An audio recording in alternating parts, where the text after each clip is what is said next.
বাবুই পাখিরে ডাকি বলিছে চড়াই, কুঁড়ে ঘরে থেকে করো শিল্পের বড়াই। আমি থাকি মহাসুখে অট্টালিকা পরে, তুমি কত কষ্ট পাও রোদ বৃষ্টি ঝড়ে। বাবুই হাসিয়া কহে, সন্দেহ কি তাই, কষ্ট পাই তবু থাকি নিজেরও বাসায়। আমরা প্রত্যেকটা মানুষ স্বাধীনভাবে বাঁচতে চাই।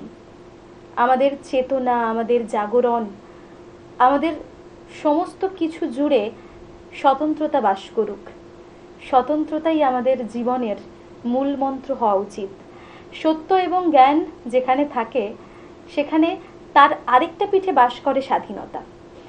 একটা ভীষণ সুন্দর কবিতা রজনীকান্তের, যেখানে তিনি দুটো রূপক ব্যবহার করেছেন। আমাদের জীবনটাও কোথাও গিয়ে কিন্তু এরকমই। কোনো মানুষের কাছে স্বাধীনতা আছে কিন্তু কষ্ট আছে, কোনো মানুষ আবার পরের অধীনে ভীষণ সুখে হয়তো জীবন প্রাপ্ত করছে কিন্তু স্বাধীনতা নেই। তাই আসুন না আমরা সকলে মিলে একটা ভালো দেশ গড়ার কারিগর হয়ে উঠি। স্বাধীনতা, চেতনা, বোধ, জ্ঞান এবং জাগরণের অনন্য মিশেলে আমরা একটা ভালো মানুষ হয়ে উঠতে চাই। অনেকগুলো কথা বললাম, কিন্তু যে কথাটা আপনাদের সকলের সঙ্গে ভাগ করে নেওয়ার, আজকে স্টুডিওতে কিন্তু আমরা আবারও পেয়েছি নন্দাদিকে। আমাদের সঙ্গে আছেন নন্দা দাশগুপ্ত। নন্দাদি, নমস্কার তোমাকে। কেমন আছো বলো? খুব ভালো আছি। নতুন ভাবে নতুন রূপে, একদম তাই তো? আর আমাদের সঙ্গে আজকে আবহে আছেন পিনাকি ব্যানার্জি। পিনাকিদা, তোমাকেও স্বাগত জানাই। নন্দাদি, প্রথম কি শোনাচ্ছ বলো? আমরা তো রবীন্দ্রনাথ ঠাকুর ছাড়া কিছু ভাবতে পারি না, তার জন্য প্রথমেই আমার নিবেদন রবি ঠাকুরের একটি কবিতা, আফ্রিকা। তুমি স্বাধীনতার কবিতাও রেখেছো আজকে? হ্যাঁ, রেখেছি। তোমার সঙ্গে যখন কথা বলছিলাম বাইরে, অনেকগুলো কথা তোমার সঙ্গে বলছিলাম। সেই সমস্ত কথা আমরা আমাদের বন্ধুদের সঙ্গে অবশ্যই তো বলবো, কারণ মনের জানালায় বসে আছি, আমাদের মনের বন্ধুদের সঙ্গে কথা হবে না তা কি হয় বলো তো? চলো প্রথম কবিতা দিয়েই শুরু করি।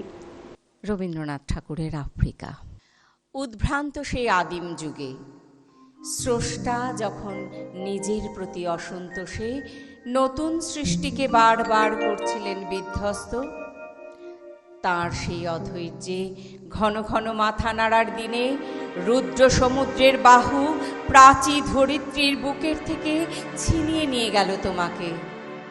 আফ্রিকা বাঁধলে তোমাকে বনস্পতির নিবিড় পাহাড়ায়, কৃপণ আলোর অন্তঃপুরে। সেখানে নিভৃত অবকাশে তুমি সংগ্রহ করছিলে দুর্গমের রহস্য, চিনছিলে জল, স্থল, আকাশের দুর্বোধ সংকেত। প্রকৃতির দৃষ্টি অতীতে জাদু মন্ত্র জাগাচ্ছিল তোমার চেতনাতীত মনে। বিদ্রুপ করছিলে ভীষণকে, বিরূপের ছদ্মবেশে শঙ্কাকে চাচ্ছিলে হার মানাতে। আপনাকে উগ্র করে বিভীষিকার প্রচণ্ড মহিমায় তাণ্ডবের দুন্দুভি নিনাদে। হায় ছায়াপ্রীতা, কালো ঘোমটার নিচে অপরিচিত ছিল তোমার মানব রূপ। উপেক্ষার আবিল দৃষ্টিতে এলো ওরা লোহার হাত করি নিয়ে, নখ যাদের তীক্ষ্ণ তোমার নেকড়ের চেয়ে এলো মানুষ ধরার দল। গর্বে যারা অন্ধ তোমার সূর্যহারা অরণ্যের চেয়ে, সভ্যের বর্বর লোভ নগ্ন করল আপন নির্লজ্জ অমানুষতা। তোমার ভাষাহীন ক্রন্দনে বাষ্পাকুল অরণ্য পথে পঙ্কিল হলো ধূলি তোমার রক্তে অশ্রুতে মিশে। দস্যু পায়ের কাঁটা মারা জুতোর তলায় বিভৎস কাদার পিণ্ড চিরচিহ্ন দিয়ে গেল তোমার অপমানিত ইতিহাসে। সমুদ্র পাড়ে সেই মুহূর্তে তাদের পাড়ায় পাড়ায় মন্দিরে বাজছিল পূজার ঘণ্টা। সকালে সন্ধ্যায় দয়াময় দেবতার নামে শিশুরা খেলছিল মায়ের কোলে। কবির সঙ্গীতে বেজে উঠেছিল সুন্দরের আরাধনা। আজ যখন পশ্চিম দিগন্তে প্রদোষকাল ঝঞ্ঝা বাতাসের ঊর্ধ্বশ্বাস, যখন গুপ্ত গহ্বর থেকে পশুরা বেরিয়ে এলো, অশুভ ধ্বনিতে ঘোষণা করল দিনের অন্তিম কাল। এসো যুগান্তের কবি, আসন্ন সন্ধ্যার শেষ রশ্মিপাতে দাঁড়াও ওই মানহারা মানবীর দ্বারে, বলো ক্ষমা করো। হিংস্র প্রলাপের মধ্যে সেই হোক তোমার সভ্যতার শেষ পুণ্যবাণী। রবি ঠাকুরের কবিতা দিয়ে সকালটা শুরু করলে মনটা এমনি ভালো হয়ে যায়। দেখো, আমরা যখন কথা বলা শিখেছি, মায়ের হাত ধরে তো শিখেছি, তারপর কেমন যেন রবি ঠাকুর আমাদের সব কিছু শিখিয়ে দিয়ে গেল। একদম অঙ্গাঙ্গী ভাবে আমরা জড়িয়ে গেছি। যারা বিশেষ করে আমরা কাব্য চর্চা করি, রবীন্দ্রনাথ তাদের কাছে অন্যতম। আমার মনে হয় প্রত্যেকেরই, এটা আমার প্রত্যেকেরই। আর ভীষণ একটা আশ্চর্য বিষয় যেটা আমার না খুব মনে হয়, দেখো তার কবিতার মতো করেই যেন আমাদের জীবনটা চলছে। একটা অদ্ভুত দৈববাণী তিনি যেন করে দিয়েই গেছেন যে তার কবিতার মতো করেই আমাদের জীবন কাটবে। একদমই তাই। যে কোনো কবিতা পড়ছি, দেখো মনে হয় না যে আমার আর আমাদের জীবন এখানে কতটা মিলেমিশে আছে। আজ এত বছর পরেও রবি ঠাকুরের গান শুনছি, রবি ঠাকুরের কবিতা শুনছি, গল্প শুনছি, তার নাটক পড়ছি, সবকিছুতেই মনে হয় নিজের কথা। এবং কি অনায়াসে আমার বারবার মনে হয় যে তার নাটকের কোথাও যেন আমিও একজন নায়িকা। এবার কি শোনাচ্ছ বলো? এবার আমরা তো একটা 26শে জানুয়ারি 23শে জানুয়ারি এর মধ্যে দিয়ে যাচ্ছি, সেজন্য আমি সুভাষচন্দ্রের সুভাষচন্দ্রকে নিয়ে লেখা একটি কবিতা বলবো। আমি সুভাষ, কবি শুভ দাশগুপ্ত। বেশ। তোমার পাথরে দিয়েছি মালা, এত মালা এত ফুল, তুমি ঢাকা পড়ে গেছো। তুমি পাথর না হলে রাগ করতে। 56 বছর আগের এক মধ্যরাতে এলগিন রোডের 3 তলার ঘরে আলো জ্বলছিল। চাদর গায়ের এক ছায়ামূর্তি পায়চারি করছিল অবিরাম। বাইরের রাস্তায় ইংরেজ পুলিশের চর সতর্ক সজাগ চোখে দেখছিল। তার সব সতর্কতাকে বুদ্ধ বানিয়ে তুমি তখন অন্ধকার চিরে ছুটে চলেছ আলোর পথে। দেশের মানুষ, কাকপক্ষী কেউ টের পায়নি। তুমি চলে যাবার পর 56টা শীত, বর্ষা, গ্রীষ্ম উধাও। তুমিও সেই থেকে প্রত্যেক জানুয়ারিতে পৃথিবীর এপাড়া ওপাড়া সব মাটিতে তোমার অনশ্বর পায়ের ছাপ, সব রাইফেলে তোমার বুকের বারুদ, সব কুচকাওয়াজে তোমার স্বপ্নের ছন্দ। পরশ পাথরের মতো স্বাধীনতাকে খুঁজেছে তোমার অন্তরে লুকিয়ে থাকা খ্যাপা। তোমার গন্তব্য ছিল স্বাধীনতা, তোমার পথ ছিল স্বাধীনতা, তোমার স্বপ্ন ছিল স্বাধীনতা, তোমার প্রেম ছিল স্বাধীনতা। তুমি রক্ত চেয়েছিলে স্বাধীনতার জন্যে, তুমি তাই পাথর। যারা স্বাধীনতার আড়ালে চেয়েছিল গদি, চেয়েছিল সিংহাসন, ইংরেজের ছেড়ে যাওয়া লুটের রাজ্যপাটে, তারা রইল সুখে। ভারতবর্ষের টাকায় তাদের সুখ, তোমার নয়। ভারতবর্ষের অফিসে আদালতে তাদের ছবি, তোমার নয়। ভারতবর্ষের সংবিধানে তাদের শৈশাবোধ, তোমার নয়। ইংরেজ গরিব মানুষকে পায়ের নিচে রাখত, আমরা বড়লোকদের মাথায় করে রেখেছি। স্মাগলার কিংবা ডাকাতকে জোর হাতে সভাপতির আসনে আহ্বান করেছি। ইংরেজ এদেশের ধন সম্পত্তি লুট করত, আমরা দেশটাকে বেচে দিচ্ছি। ইংরেজ দিয়েছে চাবুক, লাঠি, গুলি, আমরা দিয়েছি মাস্তান, মাফিয়া, নেতার বুলি। ইংরেজ দিয়েছে কালাপানি, সেলুলার জেল, আমরা দিয়েছি টিভিতে সুপারহিট মোকাবলা, আর আইনসভায় আয়ারাম গয়ারামের খেল। 56 বছর আগের এক মধ্যরাতে পরাধীন এই দেশ ছেড়ে তুমি চলে গিয়েছিলে স্বাধীন এক স্বদেশে ফিরে আসার স্বপ্ন নিয়ে। তুমি ফিরে আসোনি। স্বাধীনতা এসেছে, তার কাঁধের ঝুলি ভরে নিয়ে এসেছে ভোট নামক রাজসূয় যজ্ঞ, গণতন্ত্র নামক চিরায়ত মাৎসন্যায়, প্রগতি নামক লোক ঠকানো স্ট্যাটিস্টিক্স, আর সংহতি নামক বিস্ফোরণের চুরমার, ঐতিহ্য নামক মন্দির মসজিদের ঝগড়া, আর আসমুদ্র হিমাচল ভরিয়ে দেওয়া ভাষণ ভাষণ আর ভাষণ। 56 বছর ধরে তুমি পাথর হয়ে আছো। 56 বছর ধরে ভারতবর্ষ অধীর অপেক্ষায় কান পেতে আছে। ইথার তরঙ্গে কবে হঠাৎ শোনা যাবে স্বাধীনতার নিজস্ব কণ্ঠস্বর। আমি সুভাষ বলছি।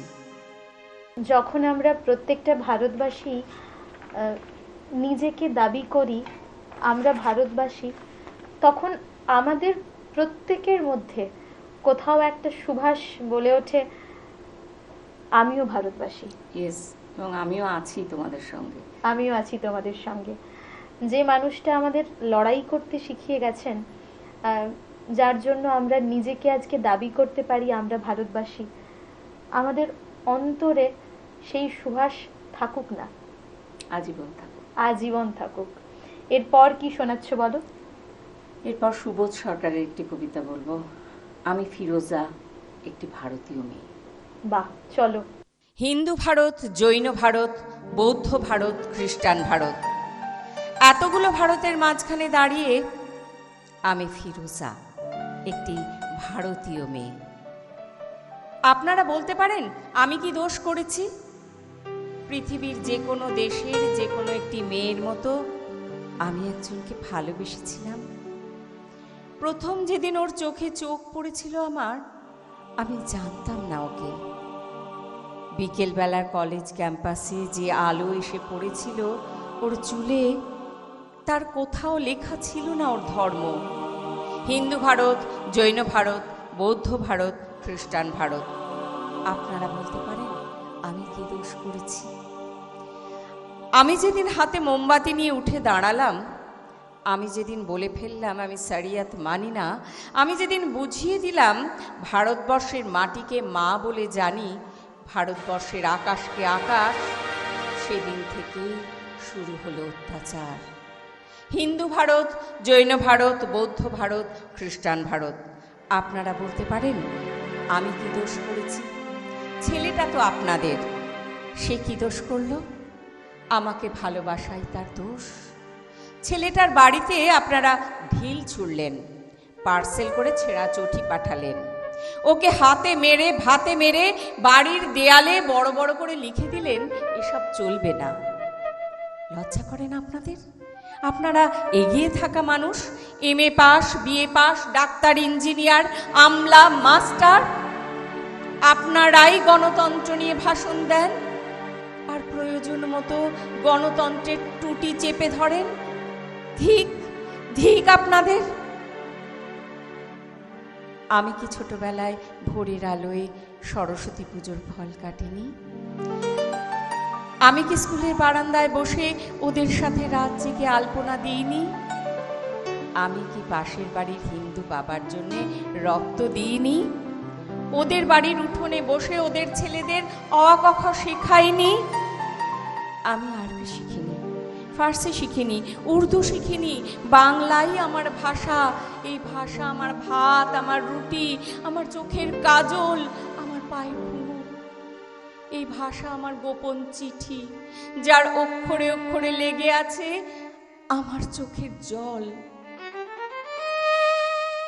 আমরা যেদিন বিয়ে করি সেদিন কফি হাউস গিয়েছিলাম।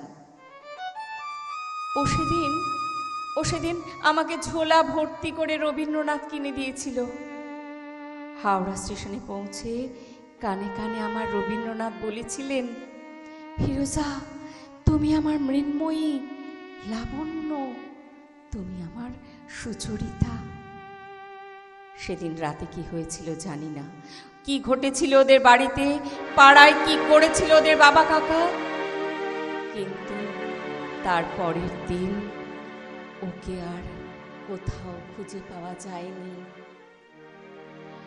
ও কোথায় গেল জানতে পারিনি। এই আপনাদের ভারতবর্ষ, এই আমাদের ভারতবর্ষ।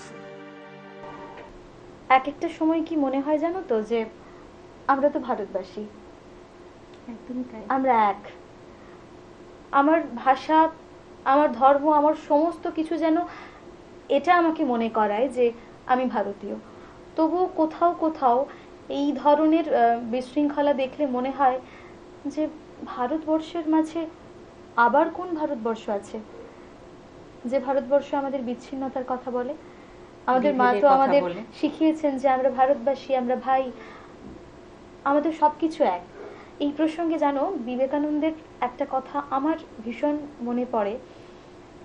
যে সময় ভারত পরাধীন, আমরা পরাধীনতার গ্লানি বুকে নিয়ে বেড়াচ্ছি, তখন তিনি বলেছিলেন যে আগামী 50 বৎসর সমস্ত অকেজো দেবতা যদি আমাদের ভুলে যায়, ক্ষতি নেই, চলো আমরা ভারত মাতার সাধনা করি। আমরা তো সেই ভারতবাসী, সেই দেশে বাস করি। কোথাও গিয়ে মনে হয় যে আজকেও সত্যি একটা বিবেকানন্দের খুব দরকার, একটা নেতাজির খুব দরকার। তোমার সঙ্গে আরো অনেক গল্প তো করব, অনেক ভালো ভালো কবিতা শুনবো। একটা সুন্দর সময়, একটা সুন্দর সকাল আপনাদের সঙ্গে কবিতা ভাগ করে নেওয়ার। নিয়ে নেব ছোট্ট একটা বিজ্ঞাপন বিরতি, ফিরে আসবো ছোট্ট একটা বিজ্ঞাপন বিরতির পর। তোমার স্বপ্নের বাড়ি দারুণ। বাথরুমটা তো দারুণ। ওয়াটার হিটারটাও খুব সুন্দর, তাই না? কোন brand? Venus, the hot water professionals. Hot water professionals? আসুন, I will show you. Venus দেখতে সুন্দর, এতে আপনার টাকাও সাশ্রয় হবে। এর এনার্জি সেভিং মডেলস এর মাধ্যমে instant water heater, storage water heater, solar water heater, tankless water heater, heat pump water heater. 10 years guarantee, 5 এসির জন্য, যা দেয় দীর্ঘ আয়ু। Scale guard technology for longer life and hard water protection. International certifications. আপনার জীবনযাত্রার সঙ্গে মানানসই সুবিধাজনক মডেল 34টি দেশে বিক্রি হচ্ছে। 3.6 মিলিয়ন সুখী গ্রাহক, 60 বছরের আস্থা। সেই কারণেই ভিনাসকে গরম জলের প্রফেশনাল বলা হয়। Trust the hot water professionals for a refreshing bath. Venus, the hot water professionals. ফিরে এলাম ছোট্ট একটা বিজ্ঞাপন বিরতির পর। আপনারা দেখছেন টুইলাইট প্রোডাকশন প্রযোজিত, চ্যানেল ভিশন আয়োজিত আপনাদের সকলের অত্যন্ত পছন্দের অনুষ্ঠান মনের জানালা। আজকে আমাদের সঙ্গে স্টুডিওতে আছেন নন্দাদি, নন্দা দাশগুপ্ত। নন্দাদি, এই যে কবিতা ভালোবাসা, কবিতা নিয়ে তোমার জীবন চলা, বিভিন্ন ধরনের তুমি কবিতা আমাদের শোনালে। তোমার নিজের ভীষণ, রবি ঠাকুর তো আমাদের সবার ভীষণ পছন্দের কবি। তোমার এখন কাদের কাদের কবিতা পড়তে ভালো লাগে? এখন ভালো লাগে, এখনো আমি সুকান্ত পড়ি, এখনো আমি রবীন্দ্রনাথ নিয়েই রয়েছি, কারণ আমি মনে করি না যে আমি অনেক কিছু জানি। তো অন্যদের কবিতাও বলি, একটু চেষ্টা করি। তো সেরকমই একটি কবিতা বলি, অমিতাভ দাশগুপ্তের লেখা, আমার নাম ভারতবর্ষ। আমার নাম ভারতবর্ষ। চলো। স্টেন গানের বুলেটে বুলেটে আমার ঝাঁঝরা বুকের উপরে ফুটে উঠেছে যে মানচিত্র, তার নাম ভারতবর্ষ। আমার প্রতিটি রক্তের ফোঁটা দিয়ে চা বাগিচায়, কফি খেতে, কয়লা খাদানে, পাহাড়ে, অরণ্যে লেখা হয়েছে যে ভালোবাসা, তার নাম ভারতবর্ষ। আমার অশ্রুর জল সেচে আর হাড়ের ফসফেটে খুনির চেয়েও রুক্ষ কঠোর মাটিতে বোনা হয়েছে যে অন্তহীন ধান ও গানের স্বপ্ন, তার নাম ভারতবর্ষ। আমার ঠান্ডা মুখের ওপর এখন গাঢ় হয়ে জমে আছে ভাকড়া নাঙালের পাথুরে বাঁধের গম্ভীর ছায়া। ডিগবয়ের বুক থেকে মায়ের দুধের মতো উঠে আসা তেলে ভেসে যাচ্ছে আমার সারা শরীর। কপাল থেকে দাঙ্গার রক্ত মুছে ফেলে আমাকে বুকে করে তুলে নিতে এসেছে আমেদাবাদের সুতকলের জঙ্গি মজুর। আমার মৃতদেহের পাহারাদার আজ প্রতিটি হাল বহনকারী বলরাম। প্রতিটি ধর্ষিতা আদিবাসী যুবতীর শোক নয়, ক্রোধের আগুনে দাউ দাউ জ্বলে যাচ্ছে আমার শেষ সজ্জা। ভরাট গর্ভের মতো আকাশে আকাশে কেঁপে উঠছে মেঘ, বৃষ্টি আসবে। ঘাতকের স্টেন গান আর আমার মাঝ বরাবর ঝরে যাবে বরফ গলা গঙ্গোত্রী। আর একটু পরেই প্রতিটি মরা খাল, বিল, পুকুর কানায় কানায় ভরে উঠবে আমার মায়ের চোখের মতো। প্রতিটি পাথর ঢেকে যাবে উদ্ভিদের সবুজ চুম্বনে। ওড়িশির নৃত্যে, ভারতনাট্যমের মুদ্রায়, সাঁওতালি মাদলে আর ভাংড়ার আলোড়নে জেগে উঠবে তুমুল উৎসবের রাত। সেই রাতে, সেই তারায় ফেটে পড়া মেহফিলের রাতে তোমরা ভুলে যেও না আমাকে। যার ছেঁড়া হাত, ফাঁসা জঠর, উপড়ে আনা কলজে, ফোঁটা ফোঁটা অশ্রু, রক্ত, ঘাম, মাইলে মাইলে অভিমান আর ভালোবাসার নাম, স্বদেশ, স্বাধীনতা, ভারতবর্ষ। অসাধারণ কবিতা, আমাদের প্রত্যেকের ভীষণ পছন্দের কবিতা। এতক্ষণ তোমার সঙ্গে ছিলাম, এতগুলো কবিতা শুনলাম, কিন্তু তবুও মনে হয় যে যেতে যেতে আরো কিছু পেতে চাই।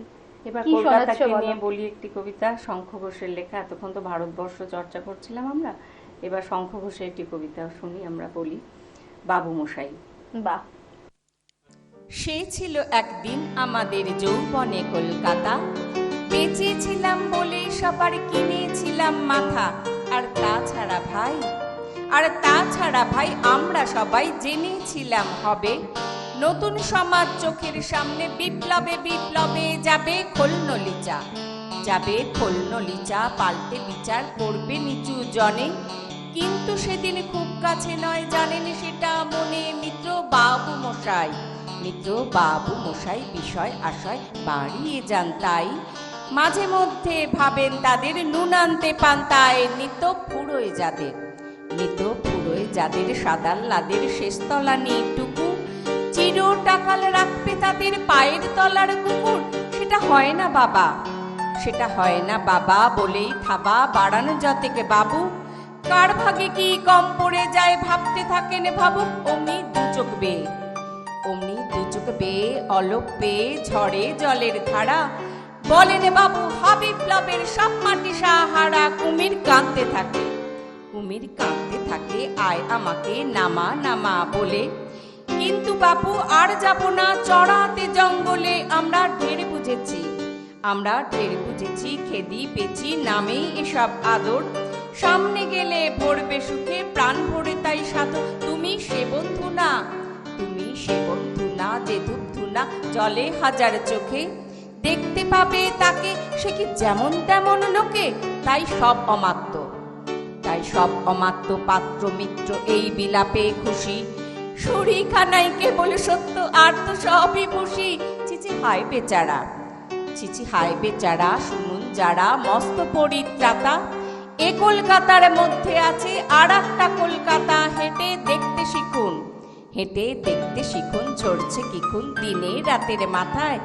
আর একটা কলকাতায় সাহেব বাবু মশাই।